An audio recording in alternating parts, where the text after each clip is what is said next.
কেমন আছো? আশা করছি তোমরা খুবই ভালো আছো, আর আমরাও সকলেই ভালো আছি। তো আমি আজকে আবারও একটা নতুন ব্লগ নিয়ে তোমাদের কাছে চলে এসেছি। তো প্লিজ বন্ধুরা, ভিডিওটি স্কিপ না করে সম্পূর্ণ দেখো। আশা করছি তোমাদের খুব ভালো লাগবে। আর যদি আমার এই ভিডিওটি দেখে তোমাদের ভালো লেগে থাকে তাহলে প্লিজ একটা লাইক করে দিও, আর চ্যানেলটিকে সাবস্ক্রাইব করে দিয়ে আমার পাশে থেকো, কারণ তোমরা না পাশে থাকলে আমি কিন্তু একদমই এগিয়ে যেতে পারবো না। তো প্লিজ বন্ধুরা, তোমরা একটু আমাকে সাপোর্ট করো আর আমার পাশে থাকো। তো চলো বন্ধুরা, বড়দের প্রণাম জানিয়ে আর ছোটদের বুক ভরা ভালোবাসা জানিয়ে তো আজকের ব্লগটি আমি এখানেই শুরু করছি। তো এখন বাজে 10:30টার মতো। আমার ছেলে মেয়ে দুজনেই স্কুলে চলে গেছে, আর শ্বশুরমশাইও বেরিয়েছেন। তো সকালবেলা আজকে নিরামিষ রান্নাটা করে নিয়েছি। তো ভেবেছিলাম শ্বশুরমশাই হয়তো খাওয়া দাওয়া করে যাবে, মানে ভাত খেয়ে দিয়ে যাবে ভেবেছিলাম। তো ওই জন্যই নিরামিষটা রান্না করে নিয়েছি। ঠিক আছে, নিরামিষ ভাত তরকারি রান্না করে নিয়েছি। তারপরে এই মাছটা সকালবেলা আনা হয়েছিল, তো ওটা আমি রেখে দিয়েছি, কারণ সকালবেলা এগুলো রান্না করলে আবার আমার শ্বশুরমশাই খেতে পারবেন না, উনি আবার নিরামিষ খান।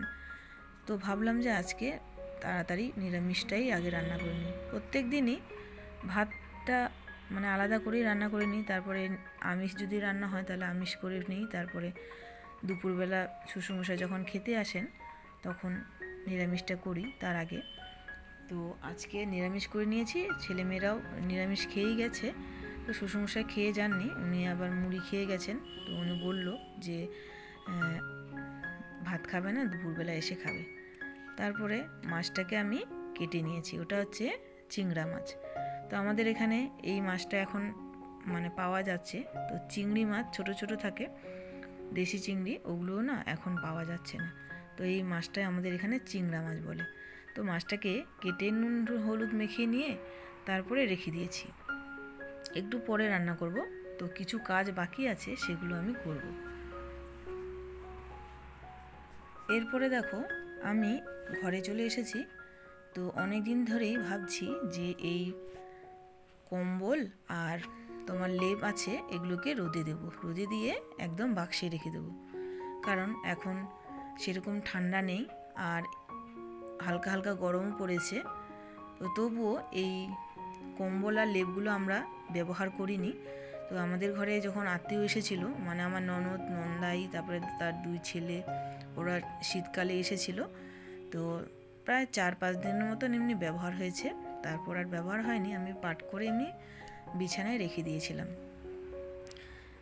তো ওগুলোকে আজকে রোদে দিচ্ছি। তো রোদে দিয়ে বিছানাটাকে খালি করে দেবো, কারণ ওগুলো অনেক দিন থেকে পড়ে আছে, গরমও পড়ে যাচ্ছে। তো ভাবলাম যে ওগুলোকে আজকে রোদে দিয়ে একদম বাক্সে রেখে দেবো। তো প্রথমে আমি কভারটাকে খুলে নিলাম, যদিও 4-5 দিন ব্যবহার হয়েছে। তো সেটাকে আমি ধুয়ে রেখে দেবো একদম। তো চলো ততক্ষণে আমি এগুলোকে মিলে দিই। আর আজকে প্রচণ্ড রোদ উঠেছে, এত চড়া রোদ মানে বলার কিছু নেই, মানে ভাষা নেই। তো কম্বলটা রোদে দিয়ে দিলাম, সব রোদে দেওয়া হয়ে গেছে। তো এরপর সকালবেলা স্নান করে এগুলা আমি রোদে দিয়েছিলাম জামা কাপড়গুলো। তো আজকে সকালবেলা কিছু কাচা হয়নি, আমারই শাড়ি ধুয়ে দিয়েছিলাম। তো দেখো শুকনো শুকনো হয়ে গেছে। তারপরে এই যে দেখো, এই ছাদে আসলেই আমার এই যে এইগুলোকে দেখলে খুবই কষ্ট হয়। আমার ফুল গাছগুলোকে ছোট থেকে জল দিয়ে দিয়ে দিয়ে মানুষ করলাম, এখন কত সুন্দর সুন্দর কুঁড়ি হয়েছে, ফুলও ফুটতে শুরু করে দিয়েছে। ব্যাস, তারপরে কি একটা দেওয়া হয়েছে সার, ওই সার দিতেই এরকম অবস্থা হয়ে গেছে, মানে একদম মারাই গেল। তো দেখো সকাল সকাল এই যে স্নান করেও পুজো করে নিয়েছিলাম, তো তোমাদের একটুখানি দেখিয়ে নিলাম।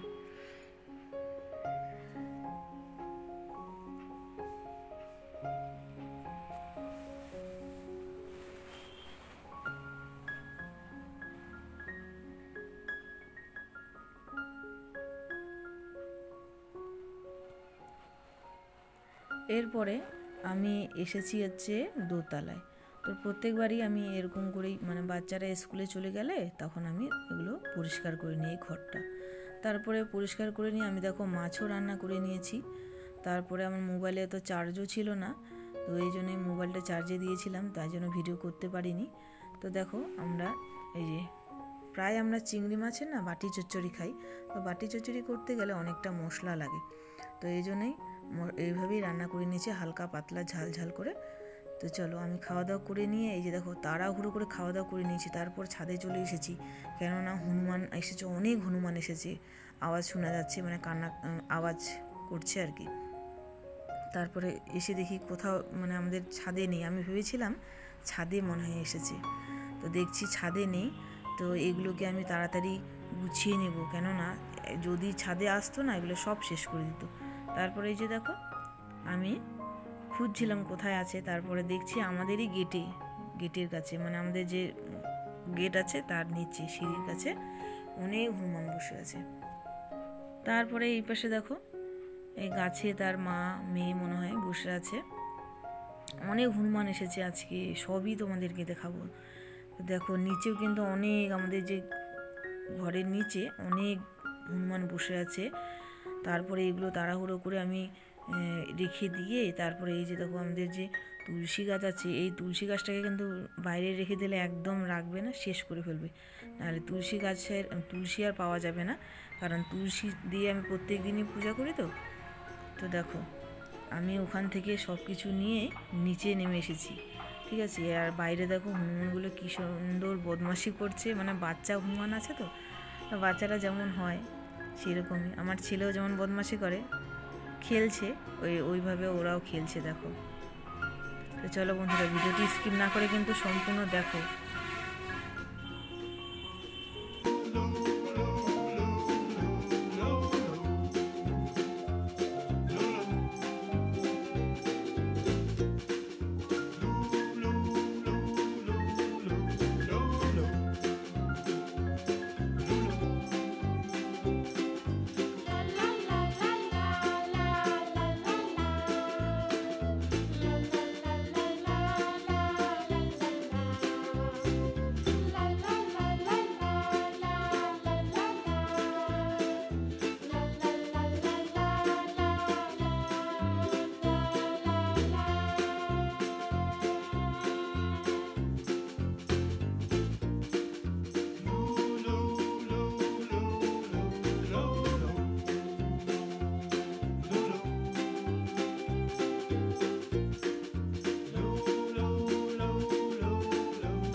তো বন্ধুরা এদিকে দেখো একজনের রান্নাঘরে ঢুকে গেছে, আমাদের পাশের বাড়ি সেই দিদিটার বাড়িতে যে রান্নাঘরে ঢুকে গেছে, রান্নাঘরে উনুন আছে, এদের কিন্তু রান্নাঘরে কিন্তু দরজা নেই, ঠিক আছে।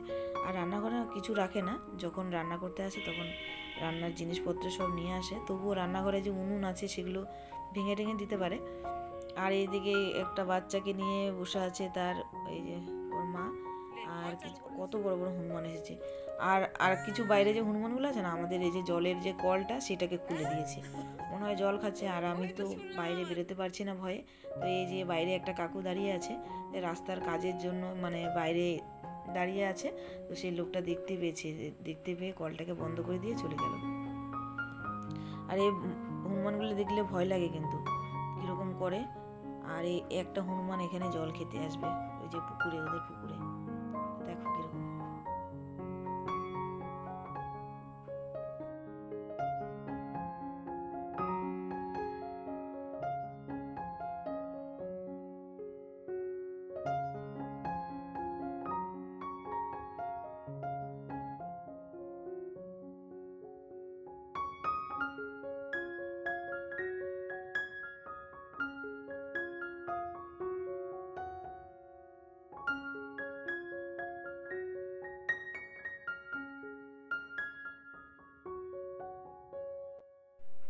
তো বন্ধুরা, তোমরা দেখলে কত হনুমান এসেছে। তো এইভাবে হনুমান আসলে না এত এত হনুমান এসে যাবে একসঙ্গে। তো দলে বলে হনুমান এসে তারপরে এইটা ওটা কার ঘরে কি আছে সব ভাঙচুর করে দিবে। তারপরে দেখো এইদিকে আমাদের বাগান আছে, বাগানের দিকে কলা খেতে গেছে, কলা গাছ আছে। তারপরে এগুলো দেখতে দেখতে আমার ছেলেও চলে এসেছে। তো ওকে এখন খেতে দেবো। ও হাত মুখ ধুয়ে বসে আছে, টিভি দেখছে। তো ওকে খেতে দেবো আর ওকে খাইয়ে দিতে হবে মনে হচ্ছে। তো দেখি ও খায়, ও যদি নিজে খায় তাহলে আমি খাওয়াবো না। তারপরে আমার ছেলে বলছে আমি নিজে খাবো, আমাকে শুধু ছাড়িয়ে দাও। ও খেলে কিন্তু খুব দেরি হয় একা একা খেলে। তো এই মাছের খোলাগুলোকে ছাড়িয়ে দিচ্ছি, তো ততক্ষণেও খাওয়া দাওয়া করে নিক।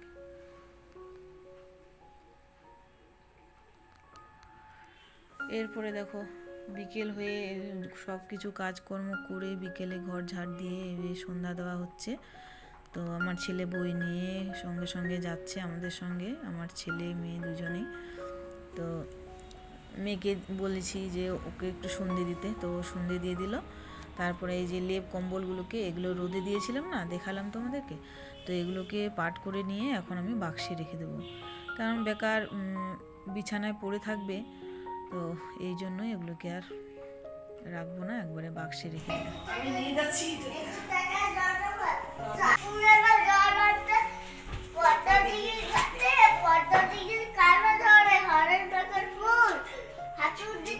বন্ধুরা, সন্ধে দেওয়ার পর ওগুলো গুছানোর পরে আমার মেয়ে বায়না করছে আমি ম্যাগি খাবো, ম্যাগি খাবো। তো কি করব, এখন বায়না করছে একটু। তো ম্যাগিটা আনতে বলে ও নিজেই আনতে যাবে ম্যাগি। তো যদিও আমি ম্যাগি সবসময় ওদেরকে দিই না, ম্যাগিটা খাওয়া তো ভালো নয়। তো চলো আজকে ওকে ম্যাগি করে দিই। আর এই যে দেখো ম্যাগি এনে ও নিজেই কিন্তু ম্যাগিটা করেছে। আর এখন খাওয়া দাওয়া করে একটু পড়তে বসবে, ঠিক আছে? তো বন্ধুরা, আজকের ভিডিওটি আমি এখানে শেষ করছি। যদি ভালো লেগে থাকে তাহলে একটা লাইক করে দিও, আর বন্ধুদের সঙ্গে শেয়ার করে দিও, আর আমার চ্যানেলটিকে সাবস্ক্রাইব করে দিয়ে পাশে থেকো। এর মতন এখানেই শেষ করলাম। Tata, bye bye. তো তোমরা সুস্থ থেকো, ভালো থেকো, গুড নাইট।